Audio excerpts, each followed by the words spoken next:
पूर्वक कोई सच्ची बात को ना माने उसी को हठ योगी कहा जाता है। बाबा तो जब अगर ये ऐसे ही चलता रहा तो एक दिन शरीर उनका छूट जाएगा। शरीर छूटते ही साथ उनको सूक्ष्म शरीर में, क्योंकि ज़्यादा पावरफुल होता है सूक्ष्म शरीर। शरीर छोड़ नहीं रहे हैं अभी भी तो शरीर छोड़ रहे हैं। छोड़ रहे हैं। हाँ, छोड़ रहे हैं। तो छोड़ते ही साथ उस आत्मा को असलियत पता चल जाती है। नहीं, जगदीश ने शरीर छोड़ दिया, क्या अभी भी उनकी आत्मा भटक नहीं रही है? जब कृष्ण की ही सोल अभी तक भटक रही है तो ये तो सब उनके बाल बच्चे हैं।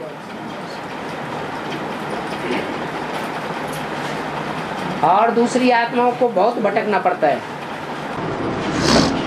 प्रवेश जब तक नहीं करेंगी, प्रवेश करके ही ज्ञान लेती है, प्रवेश करके ही संग का रंग लेती है। फिर भी उनकी बुद्धि में जल्दी ज्ञान नहीं बैठता। जिसमें प्रवेश करती हैं अगर उसकी बहुत पावरफुल कारण ऐसा है कि जो साकार शरीर के बंधन में बंधी हुई आत्मा होती है वो मजबूर होती है, और जिसको साकार शरीर का बंधन ही नहीं है वो मजबूर नहीं होती है। जब चाहेगी तो प्रवेश करके रहेगी, जब चाहेगी तो चली जाएगी। इसलिए अहंकार रहता है सूक्ष्म शरीर का, सूक्ष्म देह अभिमान। वो सूक्ष्म देह अभिमान उसको ज्ञान में टिकने नहीं देता पूरा, इसलिए भटक रहे हैं।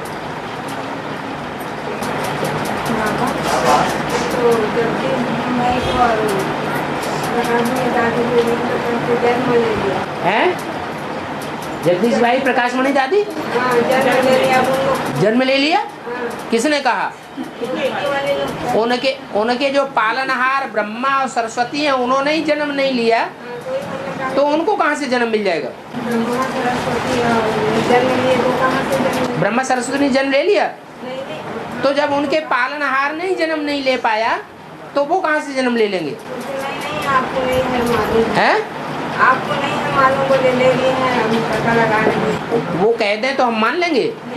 फिर बिना प्रूफ और प्रमाण के बुद्धिमान लोग मानने के लिए तैयार नहीं होते। उनसे कहो प्रूफ और प्रमाण दो, नहीं तो हम प्रूफ प्रमाण देते हैं। कई बार मुरलियों में बोला, कई बार संदेशों में बोला, कई बार अव्यक्त वाणियों में बोला कि मम्मा बाबा ने नेपाल में जन्म लिया है। मम्मा की आत्मा लंदन में कार्य कर रही है, सेवा कर रही है। मम्मा की आत्मा दिल्ली में कार्य कर रही है। हैं? झूठ नहीं बोलते हैं, उसके अर्थ को अनर्थ किया हुआ है। नेपाल में जन्म लिया है कि मतलब बेहद का अर्थ है। जो नई दुनिया की पालना करने वालों का संगठन है एडवांस पार्टी, वहाँ उन्होंने जन्म ले लिया है। हाँ जी, जो साक्षात्कार होते हैं उन साक्षात्कारों के अर्थ को सब नहीं समझ सकते।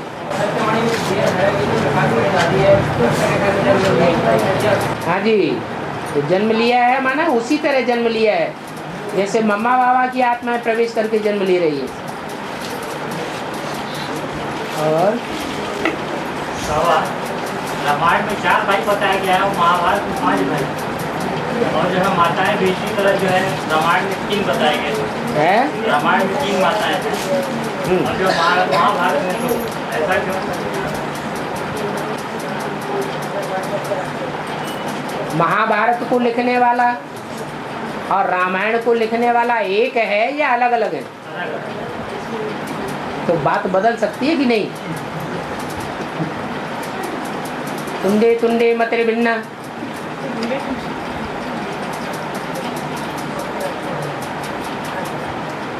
और अपनी अपने शास्त्रों में अपनी अपनी कथा कहानियां लिखी हैं बैठ।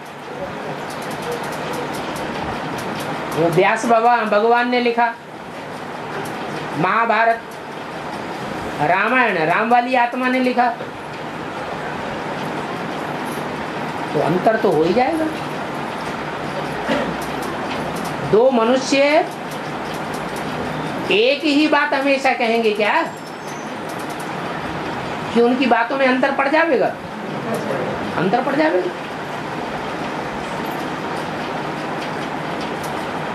ये तो दो ही वाणियां हैं संसार में।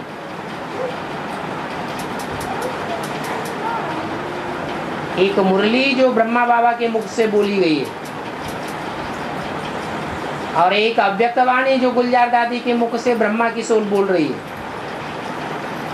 इनमें कभी भी क्रॉस नहीं होता। क्या दो बातें नहीं हो सकती कभी भी। कोई अव्यक्त वाणी का वाक्य ऐसा हो जो मुरली की बात को काटता हो तो बताओ। नहीं तो दो आदमियों की बोली हुई बातें एक दूसरे का क्रॉस जरूर करती हैं।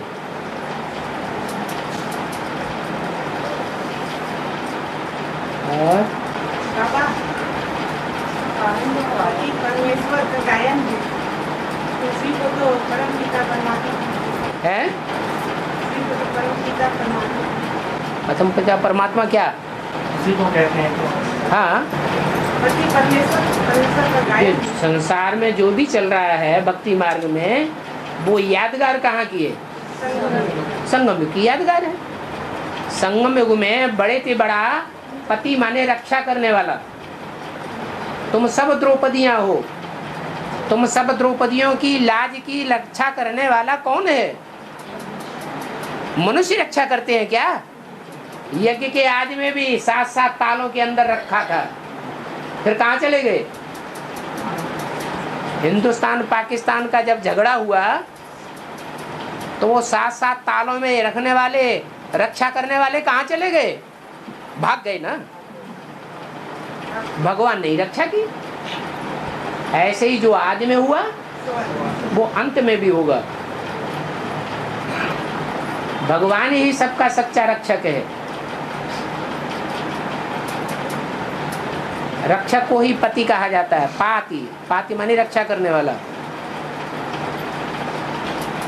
उसी को परमेश्वर कहा जाता है, परम ईश्वर। बाबा बाबा मैं समर्पित होना चाहती हूँ। बाबा समर्पित होना चाहती हूँ। पति से परमिशन लो। है, कौन मना करेगा? नहीं करेंगे। ये अरे कोई के साथ एग्रीमेंट किया है समाज के सामने, सरकार के सामने, वो एग्रीमेंट निभाना है, पूरा करना है या नहीं करना है? पूरा करना है। तो एग्रीमेंट पूरा करना है तो उनसे परमिशन भी लेनी है। वो खुशी खुशी परमिशन दे दें तो इससे बढ़िया बात और क्या हो सकती है? नहीं देते तो आप उन्हें मनाओ। दे देंगे बाबा, विश्वास है। वो नहीं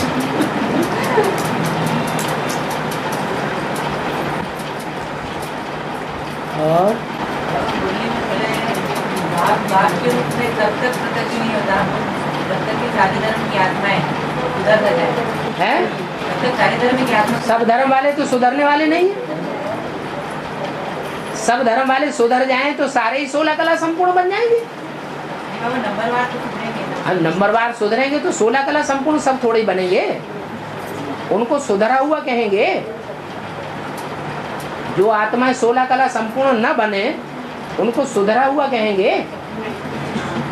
वो तो अनसुधरेले की अनसुधरेले ही है, अनारी की अनारी है।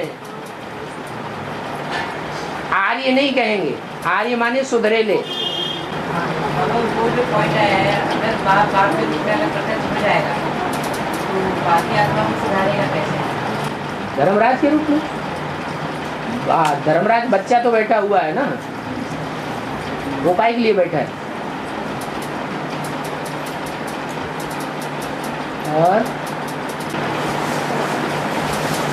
आदि में जो पीयू था तो ऐसा कौन सा पार्ट चला तो जो आज भी दादियाँ पीयू का नाम सुनते रहती हैं? अभी ऐसा कौन सा पार्ट है जो दादियाँ बहुत विरोध कर रही हैं? हैं? शंकर पार्टी का जो इतना विरोध कर रही है वो कौन सी बात को लेकर के इतना विरोध कर रही है? ब्रह्मा कुमारियां हो, उनकी दीदी दादियां हो, कोई बात ऐसी है जिसके आधार पर सबसे ज्यादा उनका विरोध है, झगड़ा है। अरे इस यज्ञ में सबसे जास्ती झगड़ा किस बात पर होता है? प्योरिटी की बात पर होता है। माने प्योरिटी का ही कोई ऐसा पॉइंट है जिस प्योरिटी की बात को लेकर के क्राइस्ट को क्रॉस पर चढ़ाया गया था। वही बात अभी भी यहाँ भी है। उनकी समझ का फेर है। प्योरिटी क्या चीज होती है उनकी बुद्धि में नहीं बैठ रहा है। वो सन्यासियों की प्योरिटी को दूरबाज खुशबाज को ही बड़ी प्योरिटी मानते हैं। दूर दूर रहना वो कोई प्योरिटी है क्या? और वो सन्यासी ऐसी प्योरिटी धारण कर ही नहीं सकते कि घर गृहस्थ में एक साथ रहें और पवित्रता का पालन करें। उनमें कमजोरी है, जन्म जन्मांतर की कमजोरी है। इसलिए उनको तो विरोध करना ही करना है। जो दुनियावी सन्यासी हैं उनको भी अंत तक विरोध करना है, और जो ब्राह्मणों की दुनिया के सन्यासी हैं उनको भी विरोध करना है। एक छोटा सा तबक्का निकलता है चंद्रवंशियों का, जो अंत में सहयोगी बनेंगे।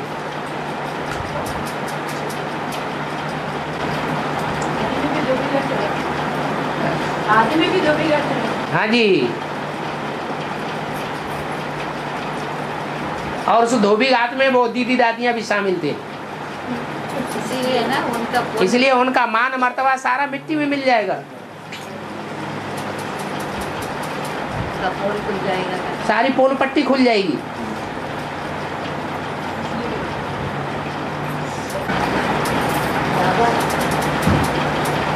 जैसे एक माता ध्यान में चल रही है, बाकी बच्चे भी कर रहे हैं और उसके बच्चे नहीं चल रहे हैं और चलना भी नहीं चाहते हैं।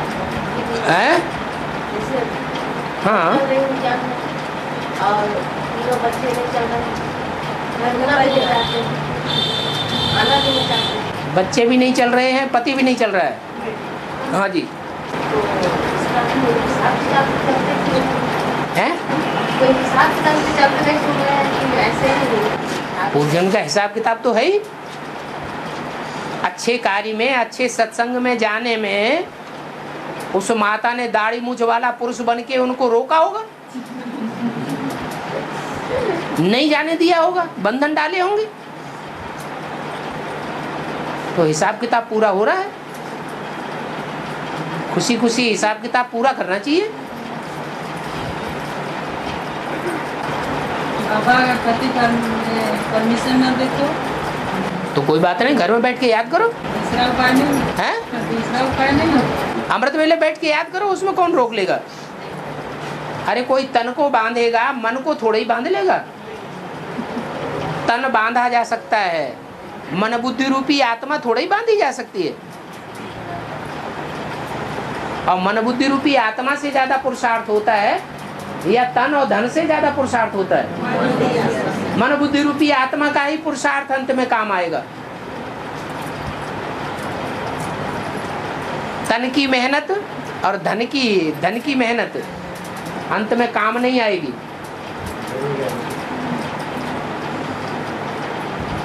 मनसा सेवा ही अंत में काम करेगी। और बांधेली माताओं में तो पावर कौन सी ज्यादा होती है? तन की पावर ज्यादा होती है या धन की पावर ज्यादा होती है? मन की पावर ज्यादा होती है, तो उसका उपयोग करना चाहिए।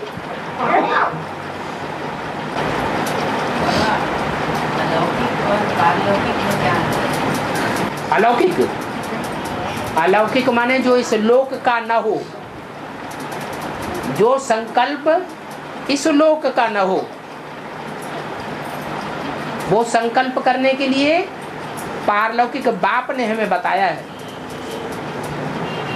जो कर्म इस लोक का न हो, इस दुनिया के लोग वो कर्म नहीं करते हों, परंतु वो कर्म हमें बाप ने बताया है। इस दुनिया के लोग वो वाचा नहीं बोलते हैं, बोल ही नहीं सकते, परंतु उस तरह की वाचा हमको बाप ने बोलना सिखाया है। वो है अलौकिक वाचा, अलौकिक कर्मणा, अलौकिक संकल्प, अलौकिक दृष्टि। ये दृष्टि खुली हुई है, लेकिन आंखें खुले हुए होते हुए भी हम इस व्यक्त शरीर को नहीं देख रहे हैं। इस व्यक्त शरीर में जो अव्यक्त आत्मा है, जो इन आंखों से नहीं दिखाई पड़ती है, हम उसको देख रहे हैं, उसके ऊपर हमारा कंसंट्रेशन है। तो दृष्टि कैसी हुई? लौकिक या अलौकिक? अलौकिक दृष्टि कहेंगे।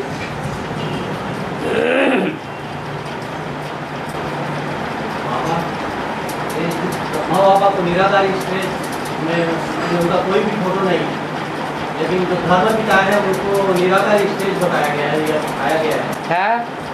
वो तो पिताएं हैं ना, वो माताएं थोड़े ही हैं।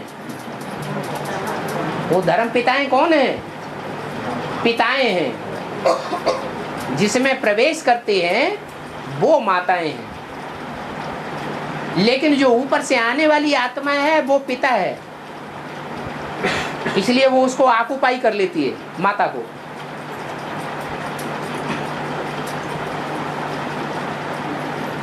इसे निराकारी स्टेज बन जाती है। बाबा ये जैसे ब्रह्मा बाबा में बाबा प्रवेश करते हैं आरंभ में या मध्य में, फिर भी उनकी निराकारी स्टेज क्यों नहीं बन पाती? क्योंकि माँ का पार्ट है। माँ साकार होती है या निराकार होती है? माँ धरणी को कहा जाता है। धरती माता साकार होती है या निराकार होती है? माता तो साकार ही होती है। माताओं को देह का होना ज्यादा रहता है या पुरुषों को देह का होना ज्यादा रहता है? माताओं को रहता है।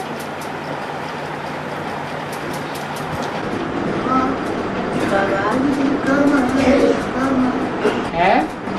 जैसे कार्य करते हैं, कोई भी कर्म करते हैं, तो कर्म और विकर्म कैसे मतलब जो कार्य करते हैं वो कैसे कर्म और विकर्म कर्म करें? श्रीमत के अनुकूल जो कार्य करते हैं वो हमारे कर्म बन जाते हैं, और श्रीमत के बरखिलाफ अथवा मनमत से जो काम करते हैं, मनुष्यों की मत पर जो काम करते हैं, वो विकर्म बन जाते हैं।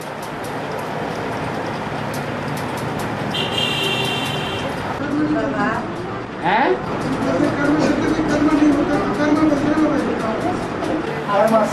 अकर्म क्या चीज है? अकर्म जो निराकारी स्टेज में रह करके कर्म किया जाता है वो अकर्म हो जाता है। जैसे देवताएं हैं, देवताएं भी कर्म करते हैं कर्म इंद्रियों से, लेकिन आत्मिक स्थिति में रह करके करते हैं या देवभान में करते हैं, तो उनके अकर्म हो जाते हैं।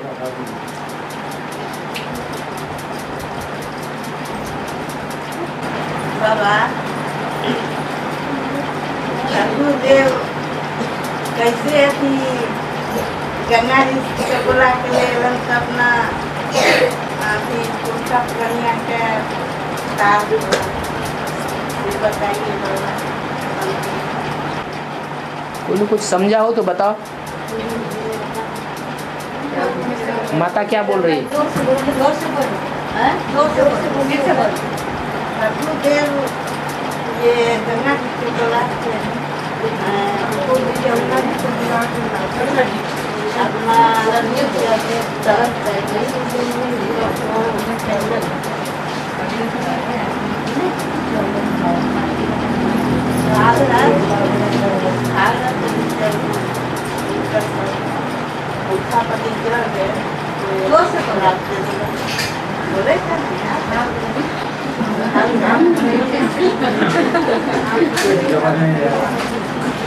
वो कोई नहीं समझ रहा है आपकी भाषा।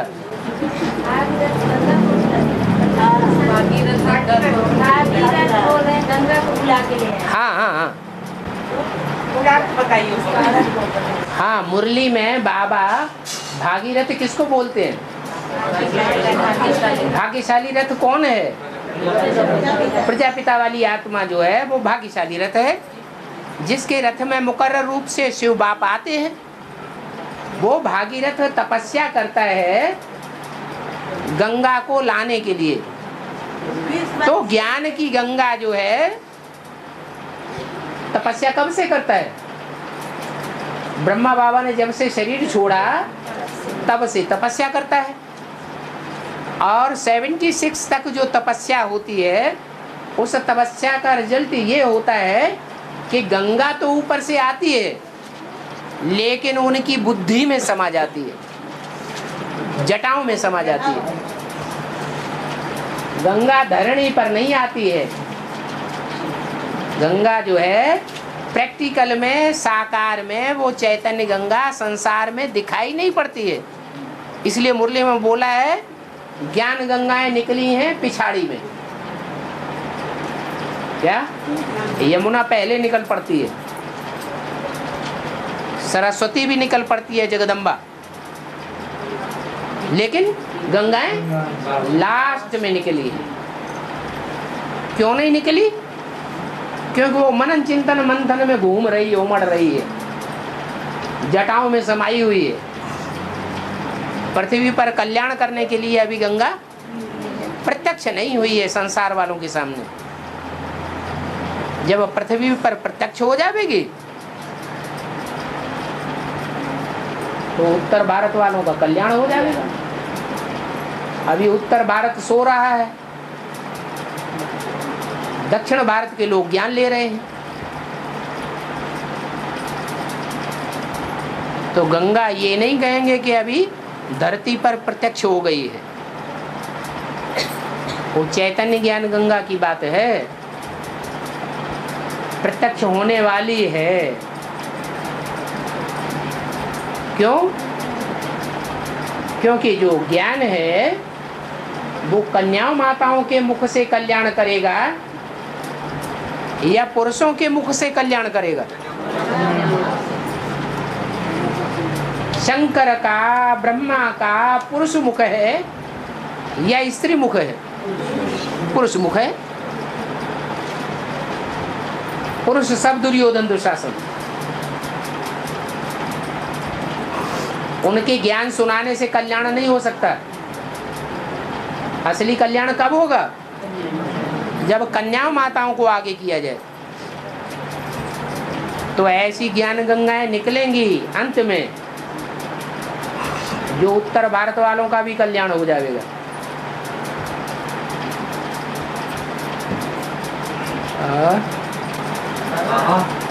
जैसे अभी प्रजापिता साकार में है, वैसे प्रजा माता भी अभी साकार में है क्या? तुम्हें प्रजा माता का तुम्हें पता ही नहीं चला हो, तुम पैदा हो गए हैं? हाँ, यही ब्राह्मणों की दुनिया की बात कर रहे हैं। बिना माता के बच्चा पैदा होता है क्या? है? प्रजापिता है तो पिता के साथ माता भी होगी या नहीं होगी? है? ये हो सकता है कि गुप्त हो गई हो, जैसा अव्यक्त वाणी में बोला है क्या कि माँ अभी घूंघट में है, दिखाई नहीं पड़ रही है, घूंघट से बाहर भी आवेगी, प्रत्यक्ष हो जाएगी। बड़ा बाप है तो बड़ी माँ भी होगी, जगत पिता है तो जगदम्बा भी होगी। बिना जगदम्बा के इतने बच्चे कहां से पैदा हो गए हैं? रुद्रमाला में ये जो ढेर के ढेर बच्चे हैं, रुद्र ज्ञान यज्ञ की औलाद है कि नहीं? तो रुद्र ज्ञान यज्ञ में जो औलाद पैदा हुई वो बाप की औलाद है सिर्फ, या अम्मा भी उसमें शामिल है? अम्मा भी शामिल होना चाहिए ना। ये ढेर की ढेर कन्याएं किसको देख करके समर्पित हुई है? जरूर कोई माँ निकली है पहले, वो सरेंडर पहले हुई है, बाद में दूसरी जगह माता जो कन्याएं हैं, वो जो भुजाएं हैं वो समर्पित होती हैं। तो जगदम्बा भी है और जगत पिता भी है।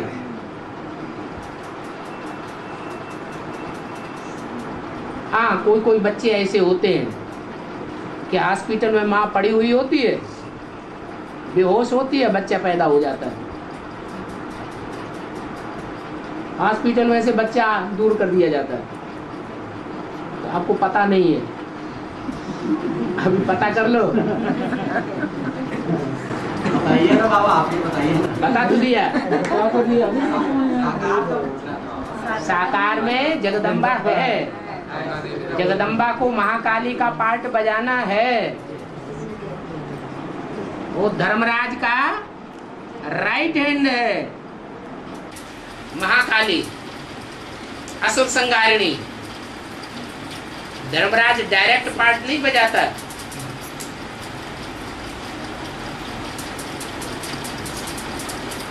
देवियां ही असुर संगारिणी बनती हैं। उनमें जगदम्बा का पार्ट मुख्य है, जो महाकाली का पार्ट बजाती है असुरों का संहार करने में।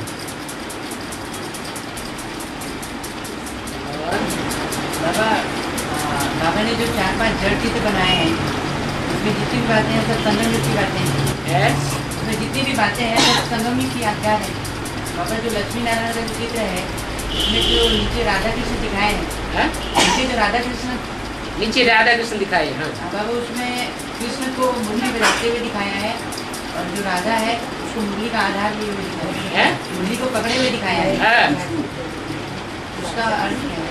तो सत्युग में वाद्य यंत्र होंगे या नहीं होंगे? वो संगम युग की यादगार है ना।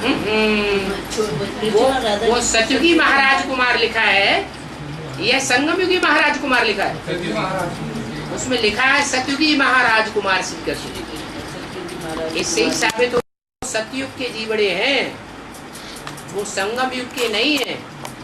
संगम युग के ऊपर लक्ष्मी नारायण दिखाए गए, जो चारों ओर उनके प्रकाश का वलय दिखाया गया है, माने ज्ञान प्रकाश की दुनिया में है वो लक्ष्मी नारायण। और उनके जो बच्चे पैदा होंगे सतयुग में, वहाँ ज्ञान का प्रकाश नहीं होगा। और उसमें कृष्ण है वो टेढ़ा दिखाया है, एक पैर जो है वो टेढ़ा है। नाच रहा है क्या? वहाँ डांस करोगे कि नहीं करोगे? हैं? अरे सतयुग में करेंगे क्या? ऐसे ही बुद्धू होके खड़े बैठे रहेंगे क्या? डांस करेंगे, चित्रकारी करेंगे, वाद्य यंत्र बजाएंगे, खेल खेलेंगे, नाटकबाजी करेंगे, और क्या करेंगे? आजकल के जो बड़े बड़े अहदों पर बैठे हुए जो ऑफिसर्स हैं, या जो भी आजकल बैठे हुए हैं ऊंची ऊंची नौकरियों पे या छोटी मोटी नौकरियों पर, वो नौकरी करना चाहते हैं या मस्ती ज्यादा मारना चाहते हैं? सब मस्ती ज्यादा मारना चाहते हैं। क्लबों में जाएं, डांस करें, मस्ती मारें। तो सतयुग में भी क्या होगा? मस्ती ही मस्ती होगी। वहां सिर्फ देवान नहीं होगा, बाकी सब कुछ होगा। खुशी ही खुशी होगी, जो दुनिया आज चाहती है।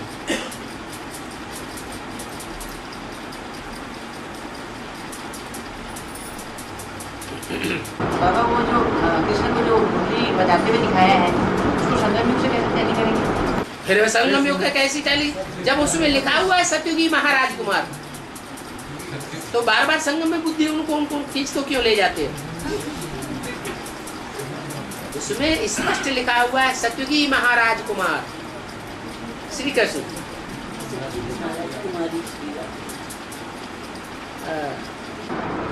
जगदम्बा जैसे महागौरी का पार्ट बजाती है, जगदम्बा थोड़ी महागौरी का पार्ट बजाती है, वैष्णवी शक्ति के साथ मिलके बजाएगी तो हाँ महागौरी का पार्ट होगा। तो महाकाली का जगदम्बा जो है वो सारे जगत की अम्बा है। जगत में इस्लामी भी हैं, बौद्धी भी हैं, क्रिश्चियंस भी हैं, दूसरे दूसरे धर्म वाले भी हैं। उसकी गोद में सारी दुनिया पलती है। सारी दुनिया, दूसरे धर्म की आत्माएं भी उसकी गोद का संग का रंग लेती है।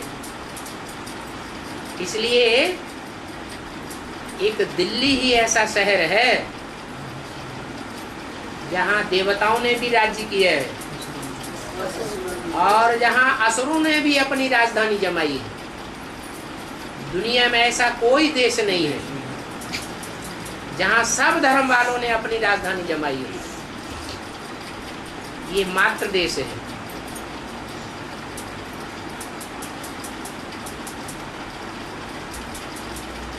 सारी जगत की माँ है, इसलिए बोला दिल्ली का परिवर्तन सारे विश्व का परिवर्तन, दिल्ली का सुधार सारे भारत का सुधार हो जाता है।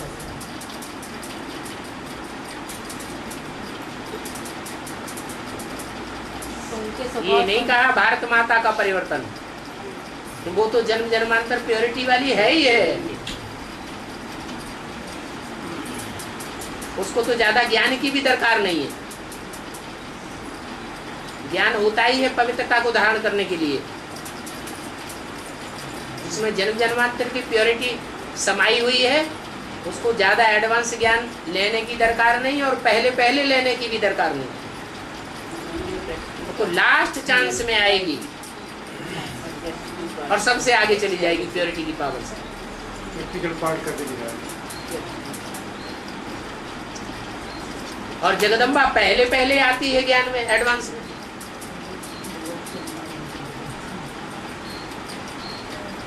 फिर भी महाकाली का पार्ट।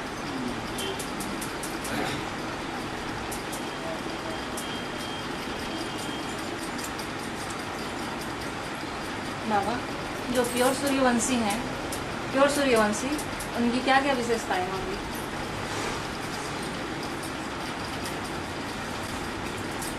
वो दूसरे धर्मों में कभी कन्वर्ट नहीं होंगे।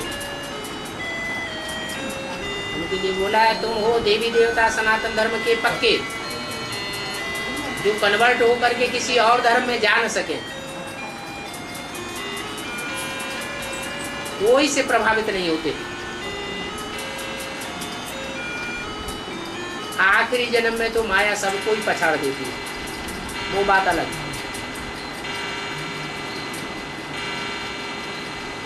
वो प्रभावित होंगे कोई जन्म में तो राम वाली ही आत्मा से प्रभावित होंगे, दूसरे धर्म पिताओं से प्रभावित नहीं होंगे।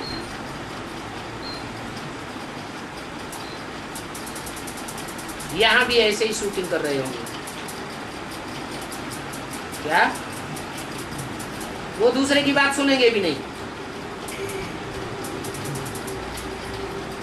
एक कान से सुनेंगे दूसरे कान से निकाल देंगे।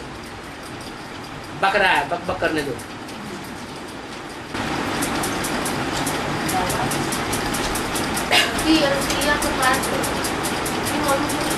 है? हाँ। हाँ, क्यों नहीं? संगम युग में सती अनुसूया का पार्ट है। हाँ है, पति को ही परमेश्वर मानती हूँ। ठीक है, मैं दूसरे को नहीं मानूंगी। ठीक है, पति के ही परमेश्वर है। क्या करती है? हाँ, तो इसका उनके पति का नाम क्या था? अत्रि। क्या? त्रि नहीं, अत्रि। जो त्रिमूर्ति शिव का पार्ट है वो नहीं, माने तीन मूर्तियां उनके पति नहीं है। क्या? उनको बच्चा बना के रखती है, बच्चे की भावना आ जाती है। वो प्रैक्टिकल में बच्चे जैसे स्वभाव संस्कार के हो भी जाते हैं। लक्ष्मी का जो पार्ट है योगा के आधार पे चंद्रवंशी निकलेंगे, तो इसमें ये बताया है एक डिस्कशन क्लास में, वो सोल एक डिस्कशन क्लास में बताया है कि लक्ष्मी वाली जो आत्मा है वो नमक हरामी के संस्कार उसमें नहीं है, इतने समय तक वहाँ रही है नीचे वर्ल्ड में, तो अंत में भी अपने आप ऐसे ही छोड़ के नहीं आएगी है? उसको क्या निकाला जाएगा वहाँ से कि नमक वहाँ तक खाई है तो नमक हरामी नहीं कर सकती ऐसा संस्कार। ये तो सिद्धांत विद्वान पंडित आचार्यों का है, सन्यासियों का है, भीष्म पितामह का, गुरु द्रोणाचार्य का, कृपाचार्य का, कि हमने नमक खाया है।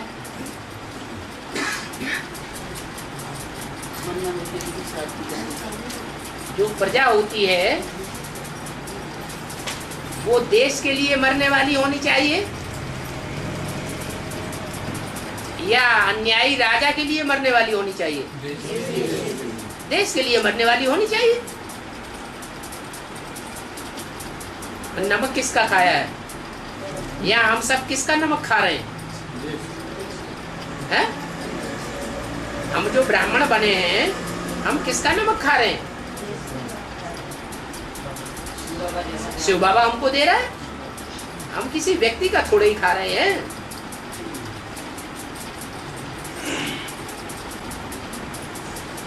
हाँ, ये जरूर है कि वैष्णवी का पार्ट बकरी का पार्ट है। बकरी के कान जिसने पकड़ लिए उसी के कंट्रोल में आ जाती है। तो ये कान है, जिसने ज्ञान सुना दिया बस वो सच्चाई को पकड़ लेगी। अभी ब्रह्मा कुमारियां, दीदी दादियां उन कानों को बंद किए बैठी, सुनने ही नहीं दे रही है। आखिर पानी को कब तक रोका जाएगा? ये ढेर के ढेर बांध बना के रखे हैं, जब भूकंप आएंगे तो ये जो पानी के बांध बना के रखे हैं ये ऐसे ही बने रहेंगे क्या? ये भाखरा नंगल डैम टूटेगा या नहीं टूटेगा? टूटेगा तो दिल्ली का क्या हाल होगा?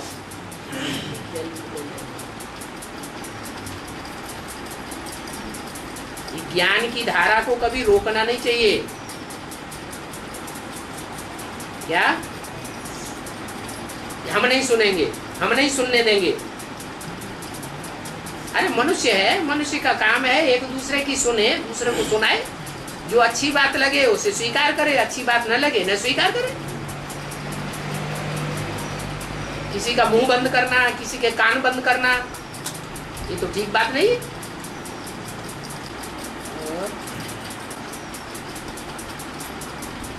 बाबा ने तो हमको मंत्र दिया हुआ है, सुनते हुए न सुनो, देखते हुए न देखो। फालतू बात है तो हम क्यों सुने? बुद्धिमान बाप के बुद्धिमान बच्चे, हमको बुद्धि मिली हुई है, तीसरा नेत्र मिला हुआ है।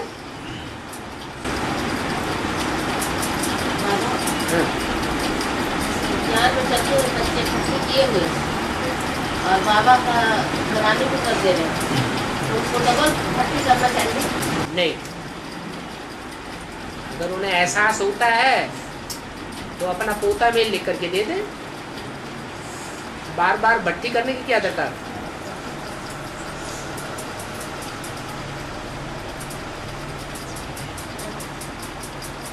सच्चा होगा तो लिख करके देगा, झूठा होगा तो छुपाएगा। बाबा, कुछ आत्माएं होते हैं जो बीके में भी जाते हैं और एडवांस में भी आते हैं, दोनों तरफ चलते हैं। तो उनको कौन सा वंश वाला बोला जाए? है? कौन सा वंश के हैं? नकुल के, न इस कुल के न उस कुल के। फैसला नहीं कर पा रहे हैं क्या सच्चा है क्या झूठा है, इसलिए भटक रहे हैं। कुछ लोग तो डिप्रेशन में चले जाते हैं। और जो आत्मा बाबा सूर्यवंशी और चंद्रवंशी को मिलाना चाहता है, ऐसा पाठ बजा रहा हूँ। चंद्रवंशियों को पहचानना कैसे करते हैं? क्योंकि बीके वालों में तो इस्लाम वंशी भी घुसे हुए हैं, इस्लाम धर्म में कन्वर्ट होने वाले ब्राह्मण भी वहां बैठे हुए हैं, क्रिश्चियन धर्म में कन्वर्ट होने वाले भी वहां बैठे हुए हैं, बौद्ध धर्म में कन्वर्ट होने वाले भी वहां ढेर के ढेर बैठे हैं। और धर्मों में कन्वर्ट होने वाले ढेर के ढेर बैठे हैं, उनमें पता कैसे चलेगा ये चंद्रवंशी है?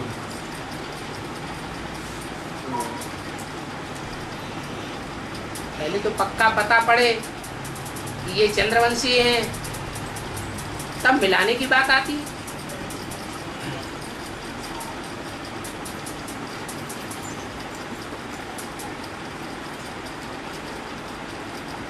हाँ, त्रिमूर्ति का चित्र क्लियर हो गया है। उस त्रिमूर्ति में वैष्णवी पाठधारी कौन है, ये बात बुद्धि में क्लियर हो चुकी है एडवांस में। और बाबा ने डायरेक्शन दिया हुआ है व्यक्तवाणी में, विजयमाला का आवाहन करो। तो पूरी विजयमाला का आवाहन तो नहीं किया जा सकता क्योंकि पहचान में नहीं आते हैं, लेकिन रानी मक्खी तो पहचान में आ रही है ना।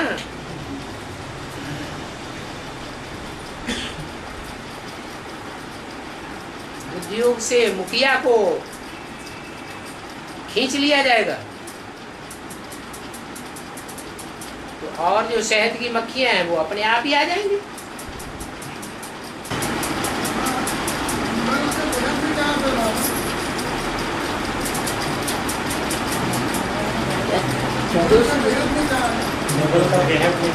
युगल जिनका मुंह गला हुआ है, ग्लानि की बातें ही सुनाते रहते हैं, माया की औलाद हैं,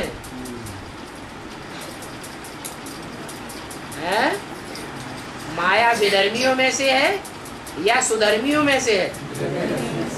विधर्मियों में भी जो मुखिया है, इस्लाम धर्म की मुखिया है, वो जो भी करेगी ग्लानि करेगी बाप की, या बाप का गायन करेगी?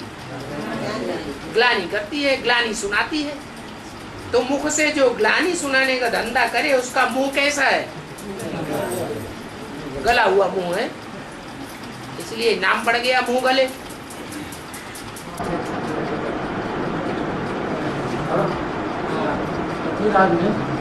गली को 18 बार माफ किया, एक बार मतलब कि हार गया तो आगे छोड़ दिया। ठीक है, तो भी विजय किसकी हुई? वो तो उचित नहीं ना, 18 बार माफ नहीं करना चाहिए। हमारे 18 बार जो माफ किया तो भले माफ किया, बिच्छू का काम है डंक चलाना, और साधु का काम है बिच्छू को माफ कर देना। वो अपने धर्म को नहीं छोड़ता, वो अपने धर्म को नहीं छोड़ता। जो देवी देवता बनने वाले हैं उनका धर्म है सहन शक्ति। जो और धर्मों में कन्वर्ट होने वाले हैं उनका धर्म है हत्या करना, हिंसा करना, बाहुबल दिखाना। तो दोनों अपने अपने धर्म पर अडिग हैं या नहीं है? विजय किसकी होगी?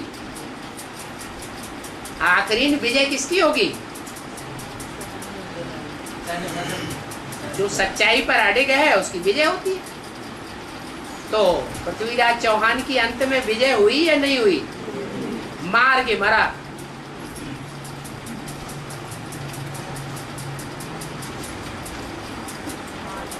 वरदान देने वाला चंद्रवरदाई उसके साथ रहता है। अभी भी वो ज्ञान चंद्रमा उसके साथ है। 4 बांस 24 गज अंगुल अष्ट प्रमाण, ताऊ पर सुल्तान है मत चूके चौहान। वो सप्तवेदी बाण चलाना जानता था।